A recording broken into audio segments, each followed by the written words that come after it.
Welcome back, team.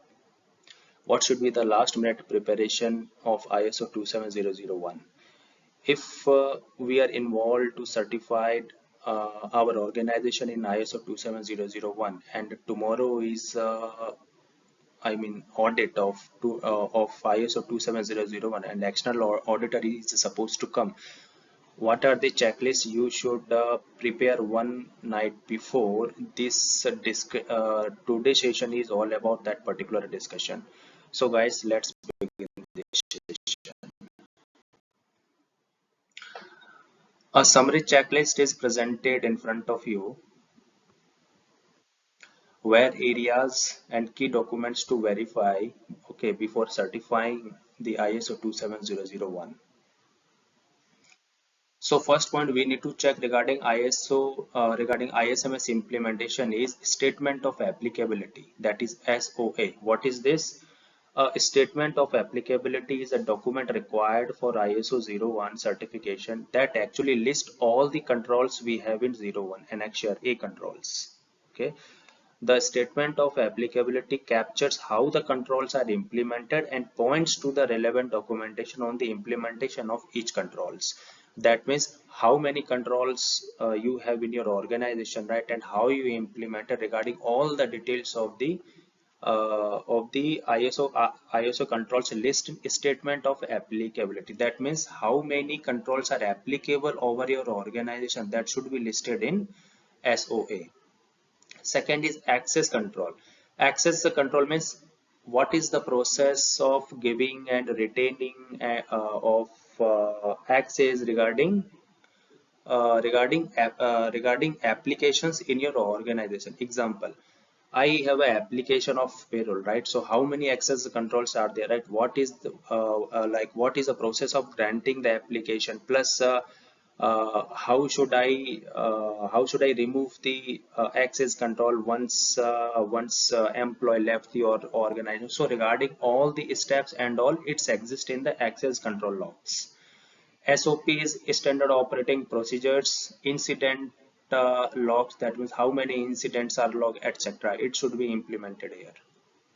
Second is, okay, what are the documents required? Documents are risk assessment register, we need risk treatment plan, we need internal audit report, we need, and management review approval we need. Next is the clauses as clauses and annex compliance. Annex A control documents SOA details, very important. Awareness and training competency assessment records and the training logs. We require monitoring and continual improvement, non-conformity and correction actions logs, ISMS implementation logs. Internal audit and management view. Okay, in this final internal report audit plus final management review comments we require, and certification status, organize all documents. Okay, select certification body and audit readiness confirmed. So these things we need to check one night before our ISO certification going to held. Coming to the next slide. Okay, what are the checklist of audit readiness? So documentation complete means documents like policies, procedures, workaround processes finalized and accessible. Very important. Next is SOA and control verified. SOA is complete with evidence of each control verified in your organization. Third is internal audit completed. That means we have to refer the internal audit like corrective actions, right? What are the issues highlighted, right? What are the non-conformities, etc. Incident response tested, that was whatever are the controls mentioned in the policy should be implemented practically there. Okay, training and awareness. It's employees training logs, right? Policies communicated and records of training, completion of availability. Backup and recovery tested. So backup recovery tested with evidence of full restoration. Laws. Okay, compliance with legal and contractual obligations documented and aligned with ISMS. Management agreed, that means how management agreed with this ISO. So management review conducted, decision documented, and management ready to demonstrate the support. Okay, documentation stays centralized storage with access all documents. Continuous im, improvement means non-conformity and improvement logs up to date. Next slide shows about how many audit stages are there, and stage one basically talks about the review of ISMS documentations to determine whether it meets ISO requirements or not. What are the key areas to be reviewed? Its ISMS scope. It should cover relevant assets, departments, locations, and area of business. Next, policies and procedures. All policies should be completed, includes information security policies, accessible controls, and incident responses. Next is risk assessment and treatment documentation should be on a table. Review risk assessment methodology, risk register, and a treatment plan. Again, as OA, who is a backbone of ISMS, it evaluates the justification and applicability of each control. Management review and internal audit make sure evidence of management involvements and internal audit activities. uh, what is the process of documentation control means verify version controls and approvals and accessibility of all the documents. Okay, what is the preparation tip? Make sure all documents are accessible, organized, and approved by the management. One single point of contact be allotted to explain the ISMS scope, objective, and structure along with the respective domain leads present in brief to brief their areas. Right? For example, network team or a security team, email team, one single point of contact from each technical domain should be present with SPOC to explain their relevant areas, and those candidates should be aware regarding what are the policies in terms of their core domain. Okay, next stage is the certification audit. Certification audit is also called the on-site audit. So auditor visit on premises and access and assess the ISMS is effectively implemented and operational. What are the key areas of effectiveness? It's operational effectiveness, evidences and records to check, employees awareness, how incidents are handling, risk management, and what is the tips. So if we talk about the operational effectiveness, that means examine evidences and controls in place and operational. It should be operational actually. Evidence and records. Okay, auditor may ask for logs, like any kind of logs, incident reports. Okay, training records and access logs. Okay, it's employee awareness.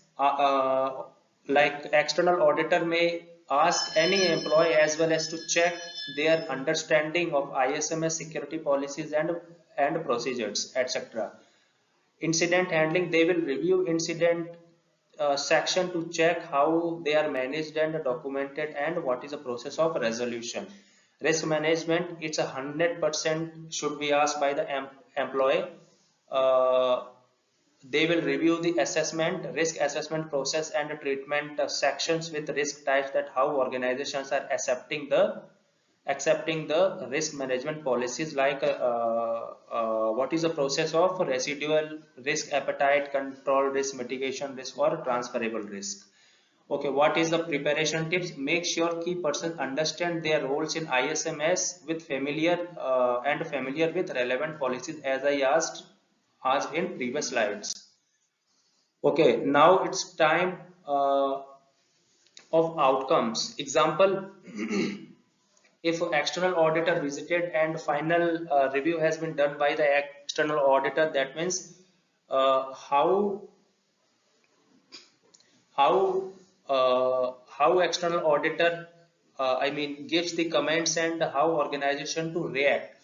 So so external auditor may write two types of two types of issues. Number one is minor, like minor non-conformities, and second one is major non-conformities. So minor non-conformities, small gaps that don't impact the ISMS effectiveness. Example, document incompleteness need to address. Actually, this comment is provided by the external auditor should be addressed by the organization before certification to be granted. Okay, see, minor means very small issues, like very small issues. Organization, like auditor has marked and organization to address that one. Okay, okay. Next is major non-conformities. Okay, major means serious gaps that affect the ISMS. Example, missing of controls, right? Without addressing these controls, ISO agency will not going to grant the certification. So closure of major non-conformities are very important. One more thing, guys. See non-conformities means any kind of issues which was identify the external auditor and should be treated by the organization. Okay, so this is called the non-conformities. That means non-closure issues or gaps are called the non-conformities. So in terms of ISO language, we are asking that okay, these open issues, open gaps are non-conformities. So in the first thing, minor gaps which will not impact the certification, but ISO team is expecting the organization to close the issues. Okay. Next is major non-conformities means major issues, major gaps. Okay, this should be treated by organization 100% to ensure that that particular certificate to be granted. Okay, what is the final outcome? So final outcome, if all requirements are met, the ISO body would grant the certification having validity of 3 years with surveillance audit to be conducted annually. and then relax. Once ISO team will like grant the particular certification, okay, that certification is particularly valid for the 3 years, having a condition that that organization do surveillance audit of audit conducted annually. Okay, during the next audit, when they come and extend the certification, right, they will review these particular gaps, right, to be conducted annually by the organization. So this is all about the today's sessions. So guys, which part you like the most, right? And if you want me to prepare any topics, kindly like comment your topic in the comment box. I will surely prepare that one. Thank you so much for your support. Thank you so much. Have a nice day.